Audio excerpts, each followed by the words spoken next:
ሰላም ዝኸበርኩም ተኸታተልቲ ናይዚ ቻነል ኣብቲ ዘለኹሞ ሰላምን ጥዕናን እናተመነኹ እዚ ንቕሓት ሚድያ እዩ።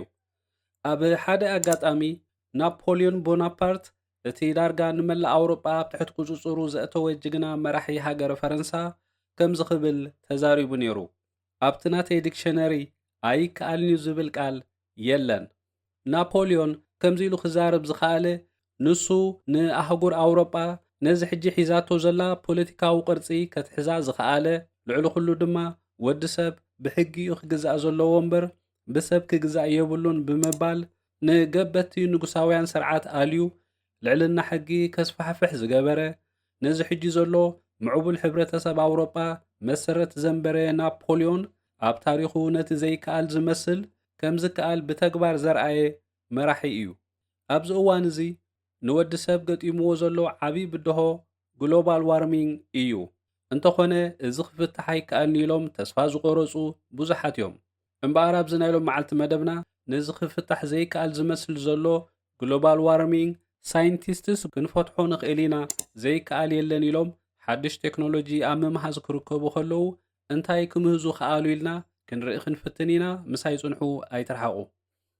ኣብ ታሪኽ ወዲ ሰብ ዝከኣሉ ዘይመስሉ ዓበይቲ ፈተናታት ከም ኩናት፣ ድንቁርና፣ ሕማም፣ ደርቂ ከጋጥሙ ከለዉ ርሑቕ ከይከድና ኮሮና ዝበሃል ቀታሊ ሕማም ንዓለምና ዋኒና ገዲፋ ምዉታት ክትፅብፅብ ዝገበረ ሓደገኛ ሕማም መፍትሒ ዝርከቦ ዘይመስል ዝነበረ እንተኾነ ሳይንቲስትስ መሰንጀር RNA ዝበሃል ዘመናዊ ቴክኖሎጂ ብምምሃዝ ንቐታሊ ሕማም ኮሮና ኣብ ሓፂር ግዜ ደው ከብልዎ ብምኽኣሎም ወዲ ሰብ በፂሕዎ ዘሎ ደረጃ ምዕባለ ዘጋሃደ እዩ ነይሩ። እምበኣር ኣብዚ እዋን እዚ ደድሕሪ ኮሮና ንወዲ ሰብ ዓብይ ፈተና ኮይኑዎ ዘሎ ምቕያር ክሊማ ዓለምና ኮይኑ እዚ ብግሎባል ዋርሚንግ ዝፍለጥ ብሰንኪ ካርቦን ዲኦክሳይድ ዋዒ ዓለም ብምውሳኽ ንደቂ ሰባት ናብ ደርቂ፣ ጥሜት፣ ባርዕ ሓዊ፣ ምውሳኽ ማያት፣ ገማግም ባሕርን ከምኡ እውን ከም ሕማማት ኣዝማን ካንሰርን ዘቃልዕ ዘሎ ካርቦን ዲኦክሳይድ ሕጂ ኸዚ ክፍታሕ ይከኣል ዶ ዝብል ዓቢ ሕቶ ኣልዒሉ ይርከብ።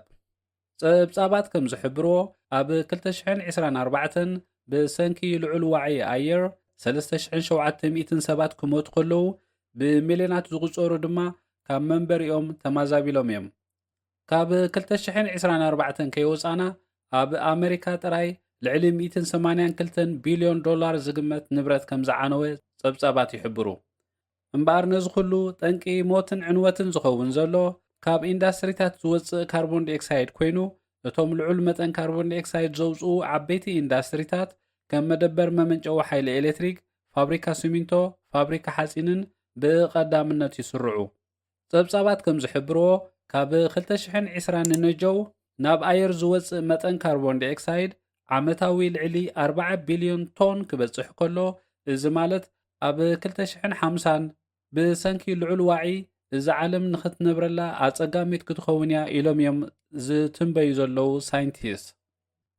ብመሰረት ውዕል ፓሪስ ክሳብ 2050 ዋዒ ዓለምና ብ1.5 ዲግሪ ሴንቲግሬድ ምጉዳል ቀንዲ ዓላማ ኮይኑ እንተኾነ ግን ነዚ ክበፅሕዎ ዓቐብ ኮይንዎም ዘሎ መራሕቲ ሃገራት ብኣንጻሩ እቲ ዋዒ ይውስኽ ብምህላው እቲ ዝስዕብ ጉድኣት ብተዓጻጻፊ ክውስኽ ምዃኑ እዮም ሳይንቲስት ዝሕብሩ ዘለዉ።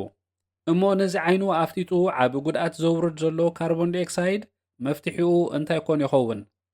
ኣብዚ እዋን እዚ መንግስታት ንምጉዳል መጠን ካርቦን ዲኦክሳይድ ኩሉ ኣማራጺታት ክጥቀሙ ከለዉ ካብ ዝቐረባ እዋን ጀሚሮም ግን ኣድህብኦም ናብዚ ሓድሽ ቴክኖሎጂ ኸዝሩ ይረኣዩ ኣለዉ። ንምዃኑ እዞም ኣብ ምምካት ዋዒ ዓለምና ክሕግዙ ተስፋ ተገይሩሎም ዘሎ ሓደሽቲ ቴክኖሎጂ ከመይ ዝበሉ እዮም? እቲ ቀዳማይ ቴክኖሎጂ ካርቦን ካፕቸር ስቶሬጅ ዝበሃል ኮይኑ ካብ ኢንዳስትሪታት ዝወፅእ ካርቦን ዲኦክሳይድ ብሻምብቆታት ናይቲ ኢንዳስትሪ ኣቢሉ ናብ ሰማይ ቅድሚ ምውፅኡ ብቐጥታ ካብቲ ኢንዳስትሪ ተታሒዙ ናብቲ ንዕኡ ዝተዳለወሉ መኸዘን ገንኢ ከም ዝኸይድ ይግበር። ድሕሪኡ ከዓ ካብቲ መኸዘን ገንኢ ብመተሓላለፊ ሻምብቆ ኣቢሉ ናብ ሓደ ዓሚቕ ጉድጓድ ይቕበር። ኣብዚ ፍሉይ ዝገብሮ እቲ ዝቕበረሉ ዓሚቕ ጉድጓድ 50 ሜትሮ ወይ ከዓ 100 ሜትሮ ዘይኮነስ ኣዝዩ ዓሚቕ ካብ 800 ክሳብ 1000 ሜትሮ ማለት ክሳብ 1 ኪሎ ሜትር ዝበፅሕ ክኸውን ከሎ ኣብ ገሊኡ ድማ ክሳብ 2 ኪሎ ሜትር ተዃዒቱ ይቕበር።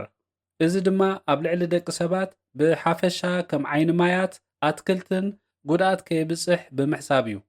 እዚ ኣብ 1970ታት ኣብ ኣገልግሎት ክውዕል ዝጀመረ ቴክኖሎጂ ኣብቲ እዋን እቲ ንምጉዳል መጠን ካርቦን ዳይኦክሳይድ ዘይኮነስ ኣብ ዓሚቕ ጉድጓድ ምስ ተደፍነ ተመሊሱ ምንጪ ዘይቲ ጋዝ ክኾኖም እዮም ዝጥቀምሉ ዝነበሩ። ብሓፈሻ እዚ ኣዝዩ ልዑል ባጀት ዝጠልብ ፕሮጀክት ድሕሪ 2000 ዓመተ ምህረት ጉዳይ ዓለማዊ ዋዒ ዝያዳ ትኹረት ክረክብ ብምኽኣሉ መንግስታት ነዚ ቴክኖሎጂ ቆላሕታ ክገብሩሉ እዮም ጀሚሮም። ዛጊት ኣብዚ እዋን እዚ ልዕሊ 65 ካርቦን ካፕቸር ስቶሬጅ ቴክኖሎጂ ኣብ ስራሕ ክውዕሉ ከለዉ ኣብ 2024 ዓመተ ምህረት ልዕሊ 50 ሚልዮን ቶን ካርቦን ዳይኦክሳይድ ከዚኖም ኣብ ጉድጓድ ክቐብርዎ ክኢሎም እዮም።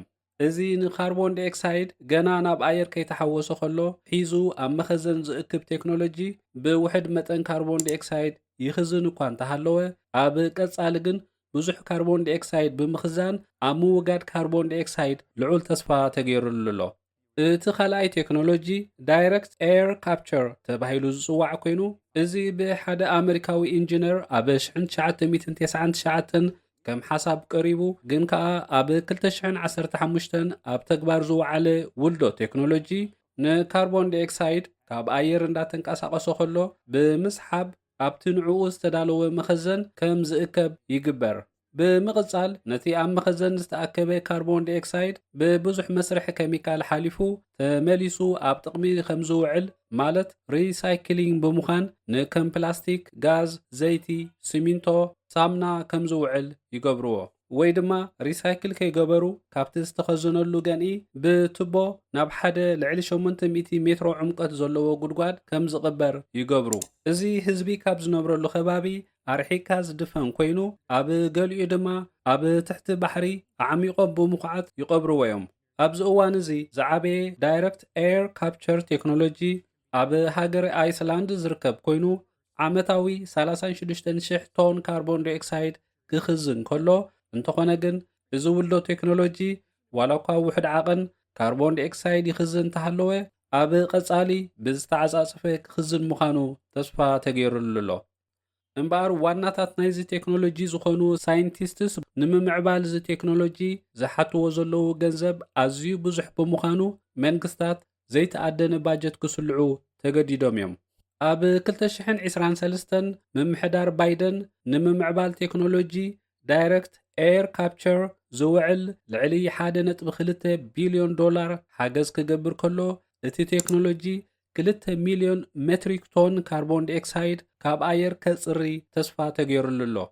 ከምኡውን ናይ ዓለምና ሃፍታም ቢል ጌት ንምምዕባል ቴክኖሎጂ ዳይረክት ኤር ካፕቸር ዝውዕል 40 ሚልዮን ዶላር ሓገዝ ክገብር ከሎ ብተመሳሳሊ ናይ ዓለምና ሃብታም ኢሎን ማስክ ብወገኑ ብሓፈሻ ኣብ ምምዕባል ካርቦን ዳይኦክሳይድ ኣብ ምውጋድ ዝነጥፍ ቴክኖሎጂ ዝውዕል 100 ሚልዮን ዶላር ሓገዝ ከበርክት ክኢሉ እዩ። እምበኣር ሕብረተሰብ ዓለም ነዚ ይጽንሓለይ ዘይበሃል ኣጋጢሙ ዘሎ ግሎባል ዋርሚንግ ንምምካት ኩሉ ጻዕርታት ክገብሩ ከለዉ ልዑል ተስፋ ተገይሩሎም ዘሎ ሳይንቲስትስ ብወገኖም ከምቲ ንኮረና ዝሰዓርናዮ ንግሎባል ዋርሚንግ እውን ክንስዕሮ ንኽእል ኢና ዘይከኣል የለን ኢሎም ዝገብርዎ ዘለዉ ጻዕሪ ተስፋ ዝህብ ኮይኑ ተረኺቡሎ። እምበኣር ኣብቲ ናህና ዲክሽነሪ ኣይከኣልንዩ ዝብል ቃል የለን ሳይንቲስትስ። እምበኣር ዝኸበርኩም ሰማዕቲ ብዛዕባ ንዋዒ ዓለም ንምምካት ተባሂሎም ተማሂዞም ዘለዉ ሓደሽቲ ቴክኖሎጂ እንታይ ይመስሉ ኢለ ዘቕረብክዎ ጽሑፍ እዚ እዩ ነይሩ። ላይክ፣ ሼር፣ ሰብስክራይብ ምግባር ኣይትረስዑ። ብኻልእ ትሕዝቶ ክሳዕ ንራኸብ ሰሰና እዩ።